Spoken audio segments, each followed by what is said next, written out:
Federalist 34, Part 2, it starts like this. I flatter myself it has been clearly shown in my last number that the particular states under the proposed Constitution would have co-equal authority with the Union in the Article of Revenue, except as to duties on imports.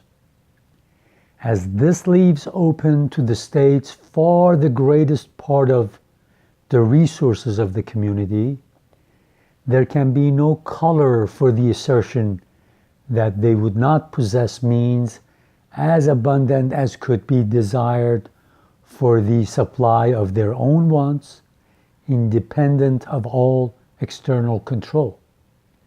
That the field is sufficiently wide will more fully appear when we come to develop the inconsiderable share of the public expenses for which it will fall to the lots of state governments to provide. So he starts already by saying in the last Federalist we talked about co-equal or concurrent authority to tax. Both the federal government and the state governments can tax. But here he's starting to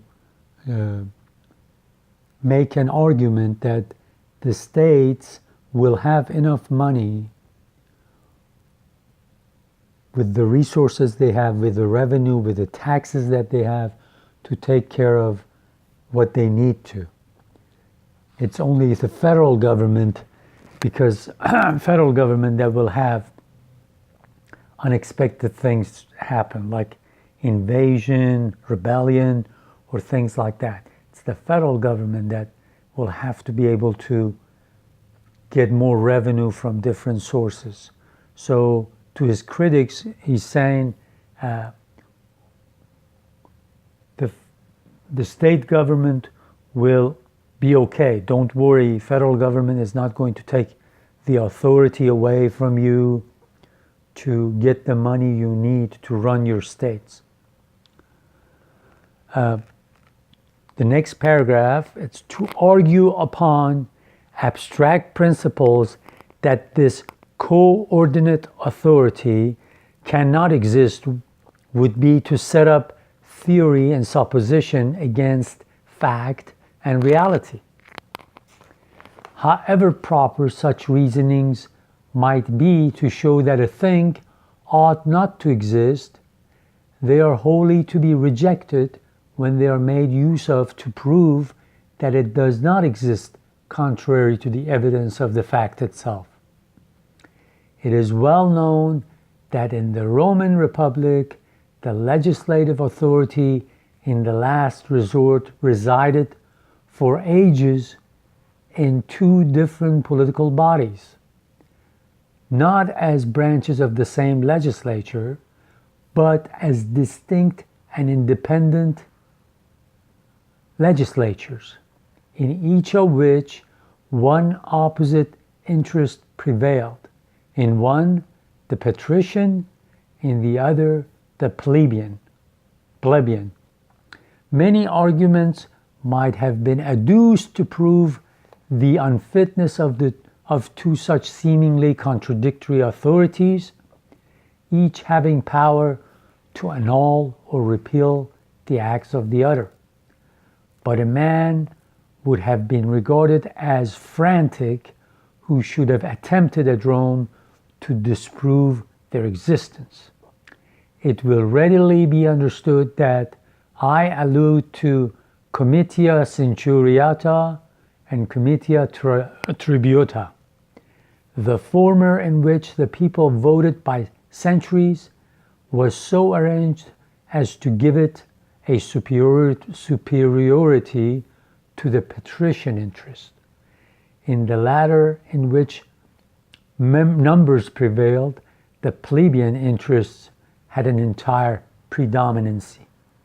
And yet these two legislatures coexisted for ages, and the Roman Republic attained to the pinnacle of human greatness. he's talking about the old Rome before it became an empire. He says over there were almost like two legislatures, even though they were almost doing the same thing, but they had them divided in two parts. One was for patrician class, the richer class, well-to-do landowners, and the other one's for the general population, plebeians. Okay? So he says they had the power to tax or ask people for the same thing. The same thing can happen with us. The federal government can tax people, the state government can tax people, and we can also have a great republic like the Romans did. So again, he's telling the people who are saying, no, you're going to take the state authority away because you're going to tax, the federal government is going to tax people so much that people will not be able to pay taxes to the state. He says, no, this is not going to happen. The next paragraph, in the case particularly under consideration, there is no such contradiction as appears in the example cited. There is no power on either side to annul the acts of the other. And in practice, there is little reason to apprehend any inconvenience, because in a short course of time, the wants of the state will naturally reduce themselves within a very narrow compass. And in the interim,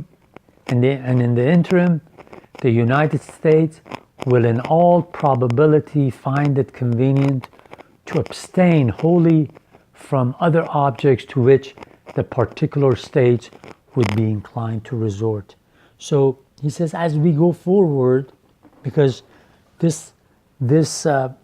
our independence, our revolution and independence is so new that as we go forward, the amount of work, the things that state governments are going to do will be limited and the cost will come down.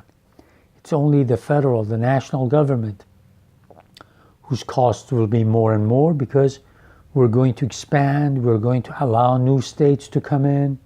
So we have to be ready, because not only, when you look on the map, it says these blue territories, they're going to become states. So it says these new states will come out, then we have to still watch for the French and English empires, watch for the Spanish Empire, because they might invade us at any time. They want us weak. And at the same time, it goes without saying that they would always say, you'll have these Native Americans on this side that might attack you because you're taking their land away. So he says, it's the federal government that's got to have enough money coming in, be able to tax.